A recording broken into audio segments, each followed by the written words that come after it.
यजुर्वेदमध्ये यज्ञ आणि हवनची माहिती मिळते. यजुर्वेद गद्य आणि पद्य दोन्हीमध्ये लिहिलेला आहे. त्याचा उपवेद आहे धनुर्वेद आणि पुरोहित आहे अर्धवेद. यजुर्वेदला 2 पार्टमध्ये डिवाइड केला आहे, शुक्ल यजुर्वेद आणि कृष्ण यजुर्वेद. शुक्ल यजुर्वेदचा ब्राह्मण ग्रंथ आहे शतपथ ब्राह्मण, ज्यामध्ये सभा आणि समितीला प्रजापतीच्या 2 मुली म्हटल्या आहे. आणि कृष्ण यजुर्वेदचा ब्राह्मण ग्रंथ आहे तैत्तरीय.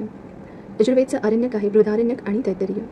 यजुर्वेदमध्ये 6 उपनिषद आहे. बृहदारण्यक पहिला उपनिषद आहे, जो सर्वात मोठा उपनिषद आहे, ज्यामध्ये याज्ञवल्क आणि गार्गीचा संवाद आढळतो आणि अस्तोमा सद्गमय आणि तमसोमा ज्योतिर्गमय या मंत्राचा उल्लेख आढळतो. याचं मिनिंग आहे, हे ईश्वर मला असत्यापासून सत्याकडे आणि अंधकारपासून प्रकाशाकडे घेऊन चल. सेकंड उपनिषद आहे तैत्तरीय उपनिषद, ज्यामध्ये अतिथी देवो भवचा उल्लेख आढळतो आणि बौद्धाच्या अष्टांगिक मार्गाचा उल्लेख आढळतो.